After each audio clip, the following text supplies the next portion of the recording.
Hey guys, this is Lucky Ghost here. Today we're going to be going over how to power level your character.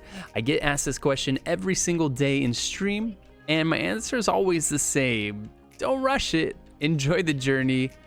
The endgame content will be there when you get there, so you might as well enjoy the ride. I know though that some of you won't be dissuaded by this answer. I know for a fact because so many of you aren't when you do ask.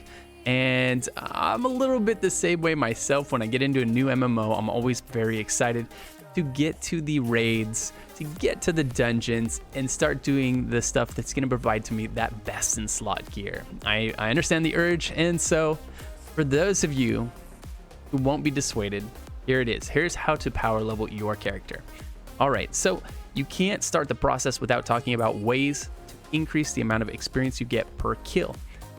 There's a couple ways to do this. This your gear and your consumables. And then there's one third way, and that's if there's an event going on that provides to you double XP. Now, if there's an event going on that provides double XP, that's going to be 100% bonus experience. You can further use a consumable. There's varying types of consumables that will provide to you bonus experience. Ethereal Ambrosia is one. It'll give you another 100% bonus experience. You can also get potions that will provide 150% or 50%, but those 150% XP potions are very expensive. If you're a new player watching this video, it's very unlikely you're going to have the money to buy those potions. Heck, I've been playing this game a long time and I don't even want to spend the money on those potions when I make a new character. The other way is through scrolls that you get from login rewards or from level up rewards or from crates. These can all be consumed, but you can only use one consumable at a time. So you cannot stack potions and scrolls. Both are consumables, meaning you use one and it disappears. So you can only use one of these at a time. So you can pick a potion or a scroll, but you may not use both at the same time. You can stack potions and scrolls with event XP buffs, and you can also stack potions and scrolls with gear buffs. So you'll see this piece of gear has the training trait, which increases our experience gain from kills by 11%. You can put this on all 7 pieces of armor that you're wearing, which will provide to you a 77% increase in experience. If you can't afford gold, you can get this in purple or blue or green, and all that means is each piece is going to provide to you a little bit less experience. It might be 9 instead of 11. The next thing you can do is wear a wedding ring, where you get married to someone and you put the wedding ring of Mara on, and that's another 10%, so that's bringing us up to 87%. And finally, your weapon can also have the training trait for an additional 9, bringing you up to 96% bonus XP. So you've got 96% from your gear, you've got 100 or 150% even from your potion or scroll, and then you could have, if an event is going on, another 100% bonus XP. All right, so that's the multiple ways we can increase the amount we're going to get per kill. Now let's talk about where we go and do the killing. The places that determine where are the places that have high density, easy to kill in large group mobs. So in Elder Scrolls Online, that means we're talking about zombies. They run at you with their hands out. They don't have ranged attacks. They're easy to round up into large numbers and destroy them. All right. The exception being Spellscar, which has slightly larger mobs, but can provide some amazing experience as a reward. Spellscar will be the first one we talk about, and we'll go over a total of 5 today. Spellscar is this location right here inside of Craglorn. On the eastern half, you teleport to this wayshrine right here, the mountain overlook wayshrine, and run east. And right here, so the way Spellscar works is you pull mobs to 3 different locations, grabbing everything around those 3 different locations and then cleaving them down at that location. The first location is here on the side of the hill. By pulling them to this location, none of the mobs are traveling so far that they're going to reset their HP and get leashed. If they get leashed, aka if you pull them too far from their spawn location, they'll run back to their spawn and reset. Next, we'll run to location number 2. Grab all the mobs near and around that point and cleave them down again. Same thing, you don't want to pull them too far because if you do, they'll reset. As I mentioned, this area is a little bit harder than some of the zombie areas, but it is very rewarding as far as experience goes. And then last but not least, we'll go to the third location here, and the same thing. So just take note of where we're pulling all 3 groups of mobs to, and this is not the only 3 places you can do this. You can find your own places. This area is rather large, all the way around this crater, if you will, in the middle there. And you can pull groups of mobs together, cleave them down, and then find about 3 different spots. And by the time you do the third one, you'll get back to the first spot, the mobs will respawn, and you can start over. Location number 2 that we'll discuss might be the most popular. It's Skyreach. If you have a nice set of crafted gear that is close to your level, you will be able to farm Skyreach by yourself with the right setup and the right amount of experience. If you're a brand new player, it might be a little bit tough. Alternatively, you could have a friend party with you and kill everything for you and still give you fantastic XP. You get there by going to the Skyreach Way Shrine, running southwest and going into the catacomb. Alright, so once you get into Skyreach, there's a route that you're going to take, and you're going to stop again 3 times to kill all the mobs that you've collected on your journey. Alright, first, you're going to enter the dungeon, run into the first room, run around the square, grab all the mobs there, run down, then up the stairs, then down, stop at this flight of stairs right here, and cleave down all of the enemies you've gathered so far.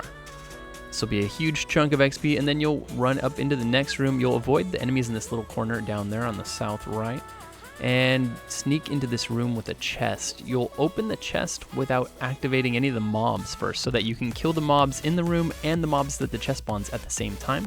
Then you'll run up, around, down, and then just after you pass this last set of stairs, you'll kill that final group of mobs. There, boom. Once you've done this last group of mobs, you can kick the other person from the party, which will remove you both from the delve and reset it, and re-invite them to the group while you're waiting to be kicked. And then once you land outside, you walk right back in.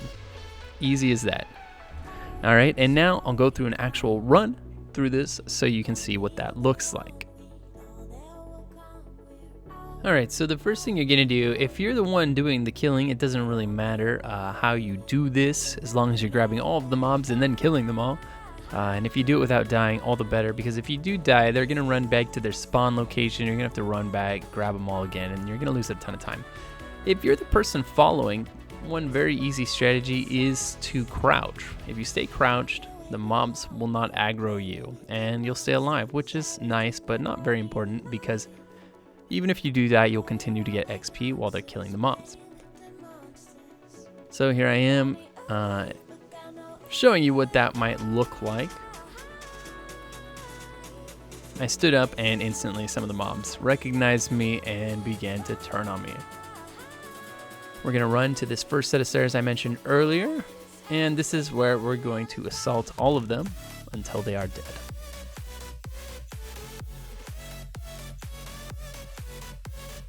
If you get mobs on you as the person following the person doing the killing, just kind of try to kite them back through all of the damage they're laying down so that they don't have to chase you and the mobs that are on you. They can kind of stand stationary and unload that damage.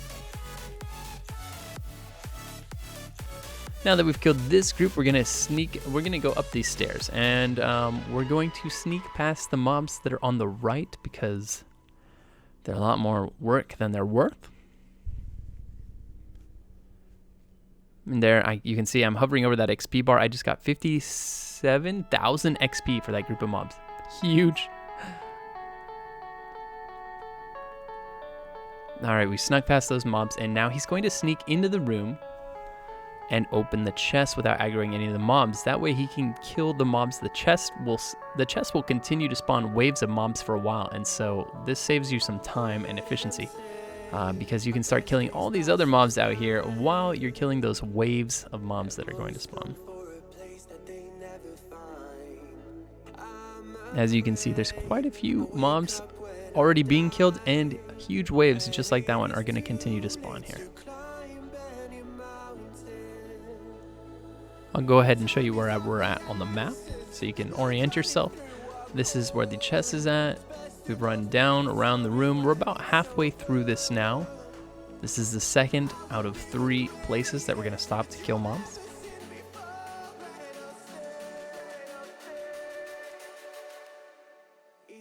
And once you have killed all of these mobs, you can open the chest and get some items out of it. You are below CP 160 at this point usually, and so none of the items you get out of these chests will be particularly useful or valuable to anybody. But if you ever do this over 160, you can get some martial knowledge set items, and that can be pretty useful.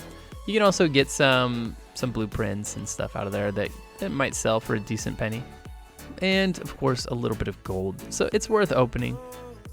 And you'll see that we got another 51,000 XP from that group of mobs. Huge. We'll go ahead and open the chest, see what we get. And it looks like we got a treasure map. Actually, that's going to be insanely useful for the antiquities system that's being added to the game, and the leads that are going to be found from treasure maps. All right, now we're gonna make our way towards the third and final location to kill the ads. Right here, you're always going to want to run, if you're the person grabbing the ads, you're gonna wanna take them down the left side of these stairs, not the right side that I'm going down, because if you bring them down the right side, it can cause issues sometimes with them following you. They'll bug out, kind of like you see them doing there. And same here, you run down the left side, not the right side like I did. And then at the end of this pull, you can look at the right side of the screen. You can see how much XP we get for this final pull.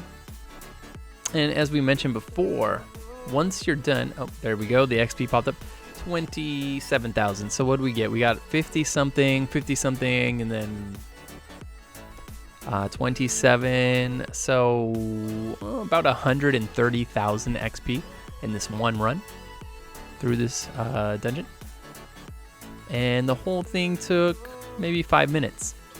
Next thing I'll show you here is that the bookshelves here are worth opening. If you're just following someone through here, go ahead and open these while they're gathering the mobs up. Almost always, at least one of those is going to level up one of your skill lines. Bookshelves in this game will occasionally open and level up a skill line.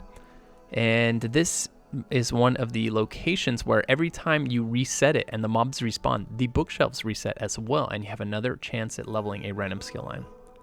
So now that we're done, I've told the group leader to kick me from the group so that it ejects us both from the dungeon. We don't have to run all of the way out. It saves a bunch of time, and he's going to re-invite me before we leave so that as soon as we land on the other side of this load screen, we can walk right back in and repeat the process all over again. Making it very quick, very effective, and easily one of the best ways to grind out XP in the game. Next, the third location we'll discuss is the Rift. This is the true zombie farm. You can go to Riften, run east, and then go north up this path, and you end up at the top of the circle right here. Alright, so the way this location works is you grab all the enemies on the camp on the right, and you kill them, and then after you've killed them, the camp on the left will have spawned. You go kill them, and by the time you've killed them, the camp on the right will have respawned, and you kill them. And back and forth and back and forth. You get great experience. It's a great density, and it's a great respawn rate, making it a great location. Now, zombie farming spots are quite popular, and this means sometimes you'll get there and someone will already be occupying it.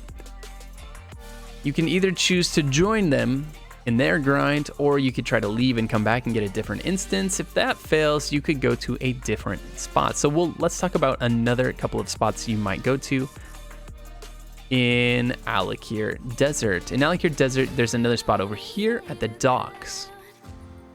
in the northwest corner, and one maybe slightly less popular spot over here in the northeast corner. You go to the Sadakolam Way Shrine, run north, follow the path, you'll go through a gate. Once you get through this gate right here, you'll be following this path, and on either side of this path there are groups of zombies. Just run for a while, grabbing the zombies from the left and the right, group them up, cull them down, and then keep on moving. Rinse and repeat till you get to the end of the path. Once there, work your way back. If there's nobody else there, this is fantastic XP.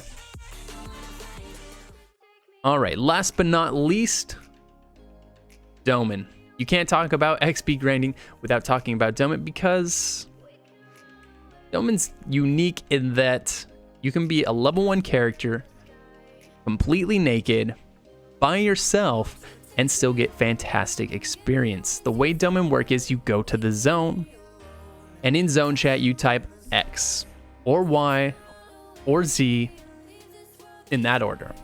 X into zone chat, Y into zone chat, Z into zone chat. And eventually, like an automated group will pick you up and you will run with them from one Dolmen to the next, taking them down and getting a burst of event XP at the end of each one. Each Dolmen, once completed, shoots out about 6,000 XP per person in the group before all of your XP buffs come into play. So it's not really the mob kills that are giving you the experience here. So it's the event XP, the Dolmen event XP. Each one takes about 1 minute to do. You get there, you fight for about 1 minute, maybe 2, then you run back to the shrine, teleport to the next shrine, run to the Dolmen, do that Dolmen event, run to the shrine, this Dolmen, that Dolmen event, teleport to the shrine, and it goes clockwise. Sometimes it might end up going counterclockwise. No big deal. So you'll just teleport to this shrine, and then to this shrine, and to this shrine, clearing the Dolmen at each one along the way. So if you're going to be doing Dolmen for your farming, it's not very necessary to get training gear, because training gear applies specifically to mob deaths and does not apply to event XP.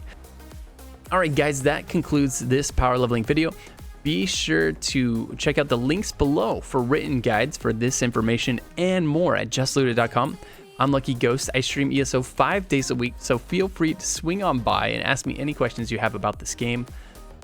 Don't forget to hit the like and subscribe button, and I hope to see you guys again soon. Have a great day, and goodbye.